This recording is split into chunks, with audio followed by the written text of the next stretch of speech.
Hello children, let us start chapter 13 of the history, making of composite culture.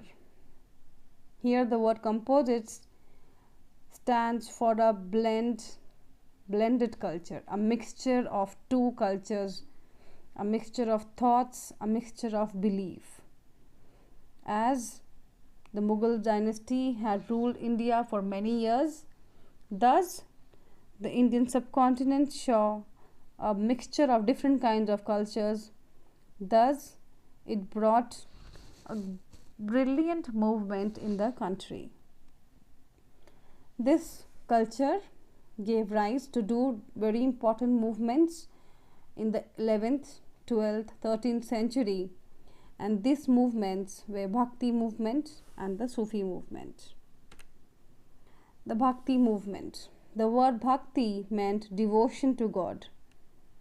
It was inspired by the Upanishads and the Gita. It began in the South India in the 7th century, and slowly it had reached the whole of the Indian subcontinent by the 11th century. Bhakti taught equality, free worship, and rituals were all discarded. It promoted peaceful and coexistence. Bhakti taught that there should be unity of God, and God, though known by different names. Bhakti taught intense love and devotion, the only way to salvation. It taught that repetition of the true name. It taught self-surrender, and it also explained that ceremonies and blind faith, thus superstitious, kills a person's faith.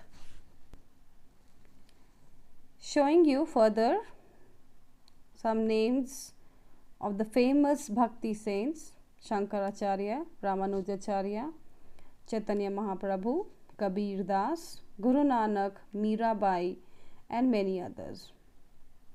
All these prominent Bhakti saints had prominent same teachings, and those teachings were that there should be oneness of God, we should worship God, importance of the Guru, and surrender yourself to the devotion of God. We should always emphasis on our deeds, the karma. If your karma is good, ultimately everything will be good. Bhakti saints promoted universal brotherhood. It discarded the caste system. It discarded the idol worship. All the Bhakti saints, they discarded religious ceremonies, and they also said that there should not be any belief in holiness of any particular language, that every language is God's language. God can be attained through any language. Moving on further, the Sufi movement. The Sufi movement was a social religious movement of 14th to 16th century. This movement was a movement by the unorthodox Muslim saints who had a deep belief on Vedantic philosophy and Buddhism of India. On the whole, you can believe on God without following strict rituals. They could see the Indian religion from very near and realized its inner values. The Sufis movement was a mystic movement which did not emphasize on celebrations and celebrity. Divided into silsilas and khandak. There were many Sufi saints like Sheikh Hamuddin, Qutubuddin Bakhtiyar Khaki, Baba Farid, Sheikh Nizamuddin Aulia, and many others.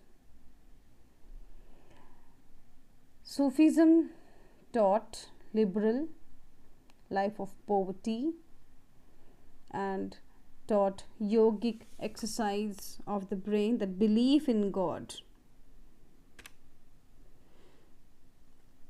It increased Hindu-Muslim unity.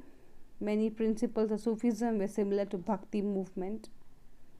The feeling of tolerance was increased among the people, and Sufism blessed us with some great poets like Amir Khusro and Malik Muhammad Jaisi. Sufism taught monotheism, equality, respect to all religions. It taught that God can be reached through love and devotion.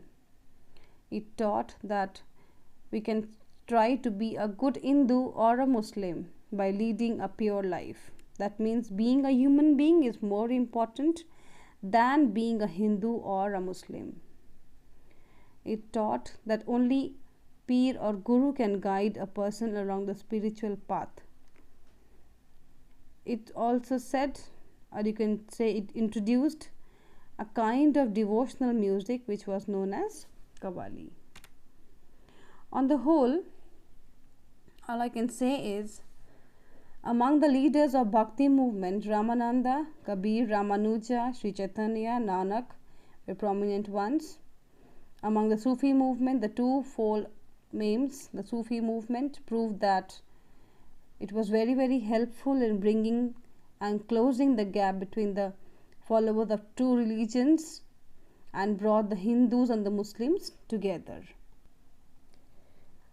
Ultimately, these religious movements brought people together, helped them to live a peaceful mind by devoting towards God, because ultimate faith is in devoting towards God, and ultimate happiness is being happy in the name of God. Thank you, children. Do refer your book and you will understand the chapter more clearly. Thank you.